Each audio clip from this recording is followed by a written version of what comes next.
बिस्मिल्लाहिर्रहमानिर्रहीम। अस्सलाम वालेकुम डियर स्टूडेंट्स। उम्मीद करता हूँ कि बेटा आप सब बिल्कुल खैर खैरियत से होंगे। 9th biology chapter number 7 bio energetics, बेटा ये चैप्टर हमने शुरू किया हुआ है। लास्ट लेक्चर में हमने ऑक्सीडेशन और रिडक्शन रिएक्शंस के बारे में काफ़ी डिटेल से देखा था कि ऑक्सीडेशन रिएक्शंस क्या होते हैं और रिडक्शन रिएक्शंस क्या होते हैं, किस तरह से जो आपके पास ऑक्सीडेशन का प्रोसेस होता है और किस तरह से रिडक्शन का प्रोसेस होता है। तो बेटा आज का जो हमारा टॉपिक है वो है ATP the cell's energy currency, chapter number 7 bioenergetics, and page number है आपके पास बेटा जी 119। ठीक है, तो जो टॉपिक आज हम डिस्कस करने जा रहे हैं वो है ATP the cell's energy currency. तो बेटा इसको डिस्कस करने से पहले ये बात आप समझें कि एनर्जी करेंसी की जरूरत क्यों है सेल को। बेटा सेल ने अपनी जितनी भी एक्टिविटीज परफॉर्म करनी है उसके लिए उसे कुछ ना कुछ एनर्जी जो है वो लगानी पड़ेगी, एनर्जी की जरूरत होती है। जैसे अगर हम ह्यूमंस की बात करें तो बेटा अगर हमने खाना खरीदना है तो भी हमें पैसे चाहिए, हमने कपड़े खरीदने हैं या कहीं जाना है तो हर चीज के लिए हमें क्या चाहिए, पैसे चाहिए।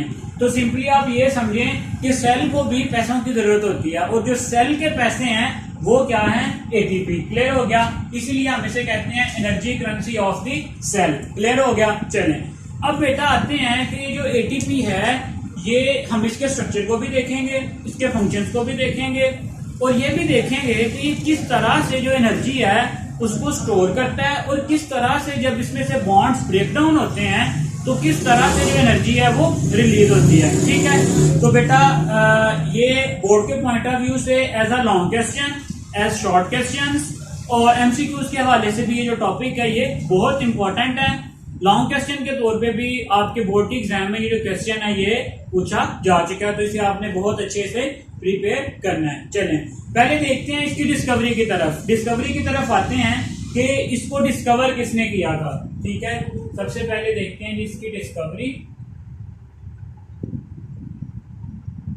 तो बेटा अगर हम इसकी डिस्कवरी की बात करें तो इसको हमारे पास एक बायोलॉजिस्ट ने, एक साइंटिस्ट ने डिस्कवर किया था जिसका नाम था कॉरल लोहमैन। Coral Lohman. ठीक है, एमसीक्यूज के हवाले से पूछा जा सकता है, कॉरल लोहमैन। ठीक है, कब डिस्कवर किया था इसने, 1929 में इसको डिस्कवर किया था कॉरल लोहमैन ने। ठीक है, अब बेटा सिर्फ उसने डिस्कवर किया था, उसने ये नहीं बताया था कि ये जो है मेन एनर्जी ट्रांसफॉर्मेशन मॉलिक्यूल है सेल्स के अंदर, उसने सिर्फ इसको डिस्कवर किया था। जो बेटा इसको बताया था कि ये एनर्जी करेंसी है सेल की, वो हमारे पास एक और बायोलॉजिस्ट था, एक और साइंटिस्ट था। क्या था उसका नाम था फ्रिट्ज लिपमैन। क्या बेटा जी, फ्रिट्ज लिपमैन। इसने क्या किया था, इसने हमारे पास बताया था propose to be the main energy transfer molecule in the cell. ठीक है, ही proposed that ATP is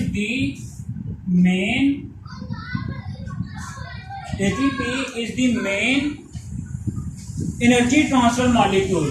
ATP is the main energy transfer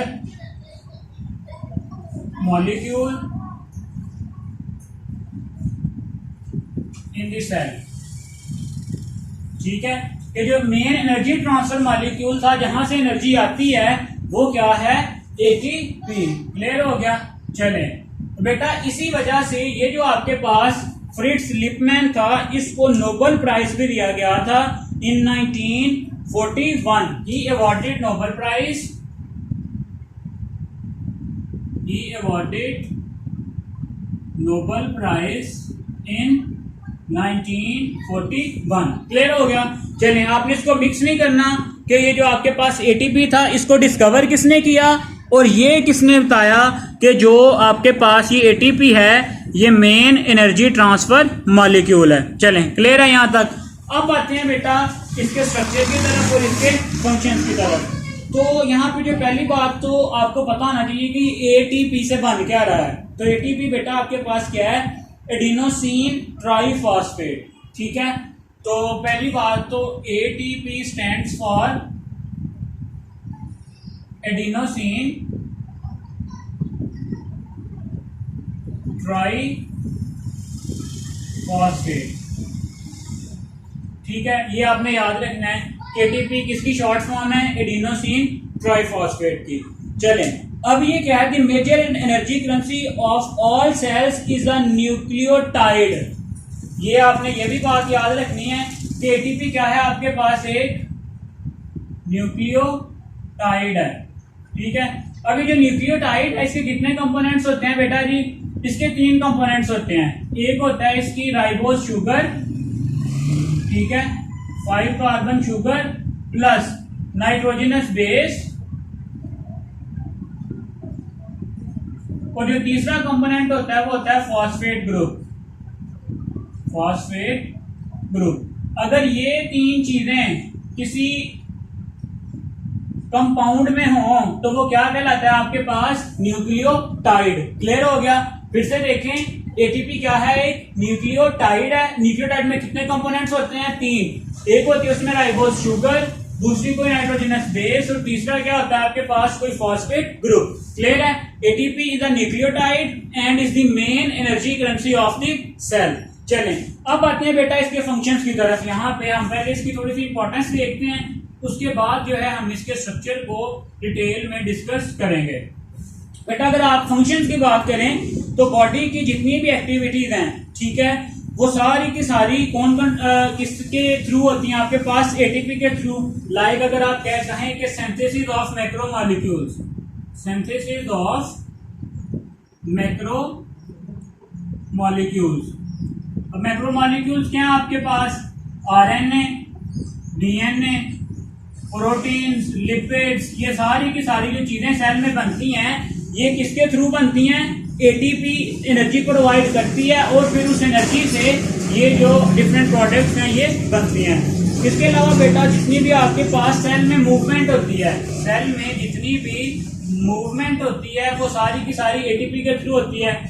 इसके अलावा जो नर्व इम्पल्स की ट्रांसमिशन होती है, नर्व इम्पल्स की जो ट्रांसमिशन होती है, मतलब नर्व इम्पल्स एक जगह से दूसरी जगह मूव करती है, तो बेटा वो भी किस प्रोसेस के थ्रू, वो भी जो है ATP की हेल्प से जो ये सारे फंक्शन परफॉर्म हो रहे होते हैं। इसके अलावा बेटा जी एक्सोसाइटोसिस, एंडोसाइटोसिस, ये आपने पढ़े हुए हैं। Exocytosis, endocytosis.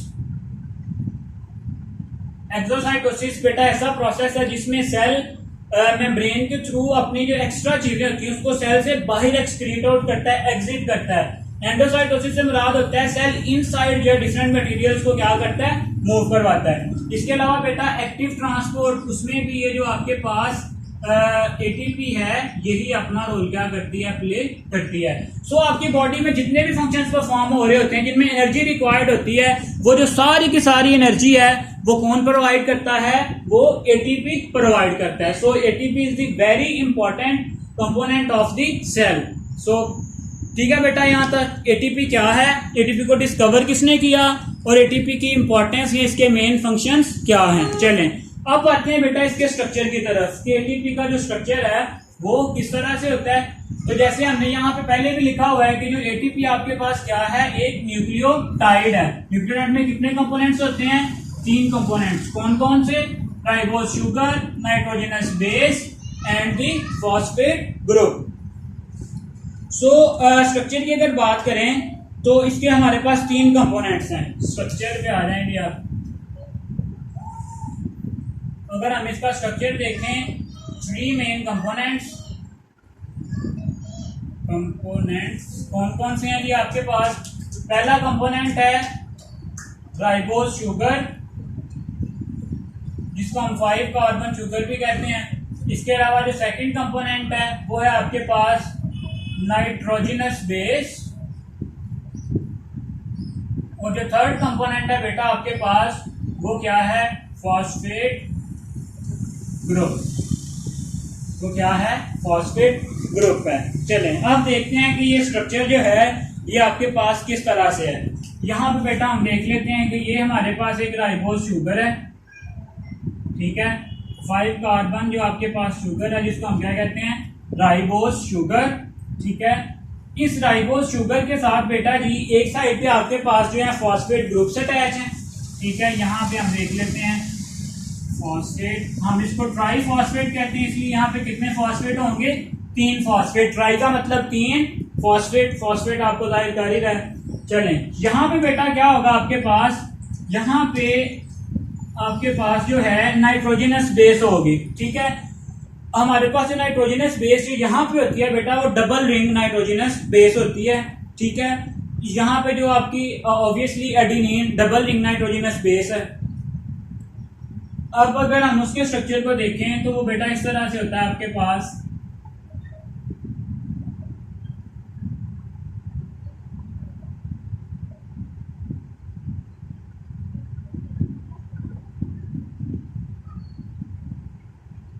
इस तरह से बेटा ये आ जाएगी आपके पास एडेनिन। ठीक है, ये आ जाएगी आपके पास राइबोस शुगर, और ये आ जाएंगे आपके पास फॉस्फेट ग्रुप्स।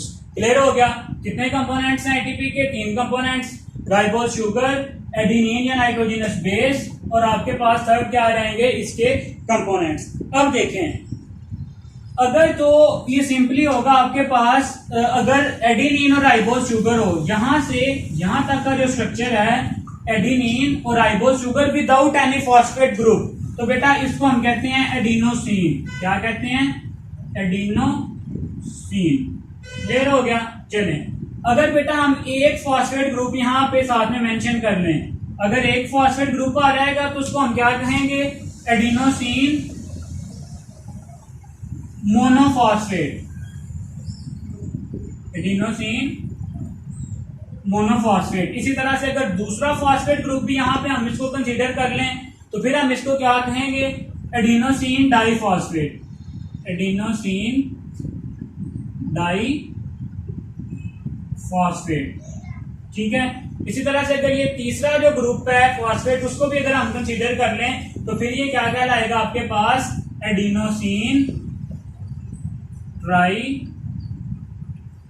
फॉस्फेट। क्लियर हो गया।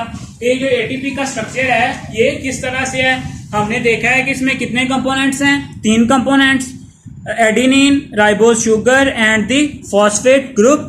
अगर एक फॉस्फेट ग्रुप होगा हम उसको कहेंगे एडिनोसिन मोनोफॉस्फेट, दूसरा फॉस्फेट ग्रुप आ जाएगा एडिनोसिन डाइफॉस्फेट, तीसरा फॉस्फेट ग्रुप आ जाएगा तो उसको हम क्या कहेंगे, एडिनोसिन ट्राइफॉस्फेट कहेंगे।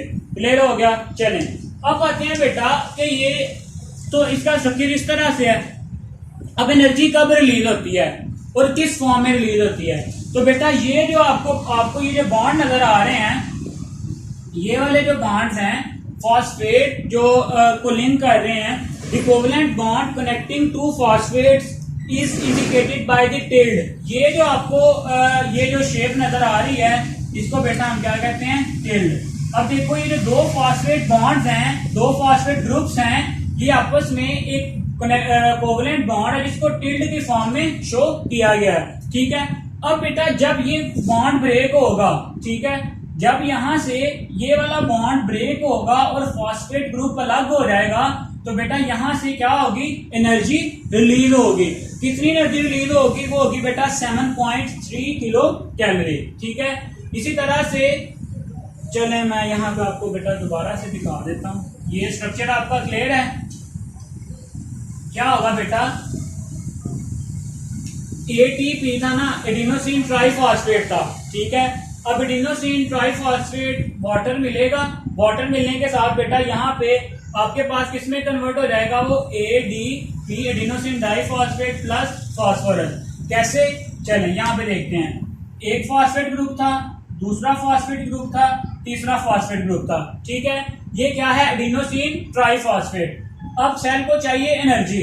ठीक है, तो ये वाला बॉन्ड हो जाएगा ब्रेक। जैसे ही ये वाला बॉन्ड ब्रेक होगा यहां से एनर्जी निकली कितनी, 7.3 किलो कैलोरीज पर मोल। ठीक है, अब देखें जैसे ही ये बॉन्ड ब्रेक हुआ तो क्या रह गया, ये फॉस्फेट रह गया आपके पास अनबाउंडेड फॉर्म में, जिसको हमने ये लिख दिया इनऑर्गेनिक फॉस्फेट। और दूसरा हमारे पास यहाँ पे क्या रिलीज होगी, एनर्जी कितनी, 7.3 किलो कैलोरी पर मोल। ठीक है, और ये जो स्ट्रक्चर था पहले क्या था, ट्राइफॉस्फेट, अब ये वाला बॉन्ड ब्रेक हो गया, अब क्या रह जाएगा, डाइफॉस्फेट। ठीक है, क्लियर है कि एनर्जी किस तरह से रिलीज हो रही है कि जैसे ही बेटा ये फॉस्फेट बॉन्ड ब्रेक होगा, ठीक है, उसकी ब्रेकडाउन से आपके पास क्या होगी, एनर्जी रिलीज होगी। अब बेटा मोस्टली सिर्फ और सिर्फ यही बॉन्ड टूटता है, ठीक है, जिसकी वजह से ट्राइफॉस्फेट डाइफॉस्फेट में कन्वर्ट हो जाती है। लेकिन समटाइम्स आपके पास जो सेल्स में एनर्जी की रिक्वायरमेंट होती है वो बहुत ज्यादा होती है, फिर क्या होता है कि बेटा ये वाला जो बॉन्ड है ये भी टूट जाता है, ये वाला जो बॉन्ड है ये भी टूट जाता है, और यहां से भी बेटा इतनी ही एनर्जी निकलती है, 7.3 किलो कैलोरी पर मोल। ठीक है, बिल्कुल इसी तरह से ADP बन गया था हमारे पास, ADP में दोबारा से वाटर क्या निकलेगा, inorganic phosphate plus AMP adenosine monophosphate plus 7.3 kilo calorie पर मोल एनर्जी भी निकलेगी। ठीक हो गया, क्लियर है कि किस तरह से पहला बॉन्ड टूटा तो भी 7.3 किलो कैलोरी एनर्जी रिलीज होगी, दूसरा बॉन्ड टूटेगा तो भी 7.3 किलो कैलोरी एनर्जी रिलीज होगी। चलें, अब क्या बेटा यहाँ पे आपका क्वेश्चन होना चाहिए, कैसे तो सेल में जितने भी ATPs ऑलरेडी मौजूद हैं वो क्या हो जाएंगे, वो खत्म हो जाएंगे। लेकिन बेटा ऐसा नहीं है, जैसे ही हमारी बॉडी की नीड जो खत्म हुई, हमने कोई फूड खाई, ठीक है, दोबारा से हम जो इस ADP को या AMP को दोबारा से ADP में और ATP में क्या कर सकते हैं, कन्वर्ट कर सकते हैं। ठीक है, बिल्कुल उसी तरह से जैसे हमने इसको इनकी ब्रेकडाउन करवाई थी, इनकी हम एडिशन भी करवा सकते हैं। Cells constantly recycle ADP by recombining it with inorganic phosphate from the ATP। चलें, अब बेटा हम देखते हैं ATP सिंथेसिस की तरफ। ये तो हमने देख लिया ATP ब्रेकडाउन, अब ATP सिंथेसिस की तरफ देखते हैं कि ये बेटा हमारे पास ADP था। ठीक है, ADP में हमने क्या, इनऑर्गेनिक फॉस्फेट जो है वो सेल में मौजूद था, हमने क्या खाई, फूड की क्या हुई, ऑक्सीडेशन, वहां से क्या रिलीज हुई, एनर्जी। वो जो एनर्जी है बेटा वो इसको दोबारा से कितनी एनर्जी यहाँ पे यूज होगी, 7.3 किलो कैलोरी पर मोल। बेटा वही जो एनर्जी है वो इस ADP को कन्वर्ट कर देगी किसमें, ATP में। ठीक है, तो इस तरह से जितने भी आपके पास इनऑर्गेनिक फॉस्फेट और ADP प्रेजेंट थे वो दोबारा कन्वर्ट हो जाएंगे किसमें, ATP में। तो थ्रू आउट दी जो सेल है ये आपका जो प्रोसेस है वो चलता रहेगा, ATP की सिंथेसिस भी होती रहेगी। बिल्कुल इसी तरह से जैसे आप बैंक में पैसे पहले डिपॉजिट करवाते हैं, ये हमारे पास कोई एनर्जी एक्स्ट्रा थी, ठीक है, बॉडी में जैसे हमने फूड खाई, ये एनर्जी हमारे पास मौजूद थी, हमने पैसे बैंक में डिपॉजिट करवा दिए, हमारा बैंक है ATP। ठीक है, जैसे ही हमें जरूरत होगी हम बैंक से पैसे दोबारा निकलवा लेंगे, किस फॉर्म में आ जाएगा वो, ADP में, और इनऑर्गेनिक फॉस्फेट जो है वो यहाँ से एनर्जी भी आपके पास क्या हो जाएगी, रिलीज हो जाएगी, कितनी, 7.3 किलो कैलोरी पर मोल। क्लियर हो गया। तो बेटा यही आपके पास, this energy is obtained from the oxidation of food. So we can summarise, हम क्या समराइज कर सकते हैं, ATP is generated by energy releasing process, ATP is generated by the energy releasing process, मतलब कि ऐसा प्रोसेस जिससे हमें एनर्जी मिल रही होगी, वहां से हम वो एनर्जी को यूटिलाइज करते हुए ATP को बना लेंगे, और दूसरी तरफ जब हम ATP की ब्रेकडाउन करेंगे तो फिर हमें क्या होगा, एनर्जी कंज्यूमिंग। तो यहां से हमारे पास जो एनर्जी रिलीज हुई है वो हम क्या कर सकते हैं, कंज्यूम कर सकते हैं। So this is all about the ATP। बेटा इस टॉपिक को आपने बहुत अच्छे से, बहुत ध्यान से बुक से भी रीड करें। अगर आपका बेटा कोई क्वेश्चन है तो वो आप कमेंट सेक्शन में या जो गूगल क्लासरूम है आप वहां पे डिस्कस कर सकते हैं। अल्लाह हाफिज।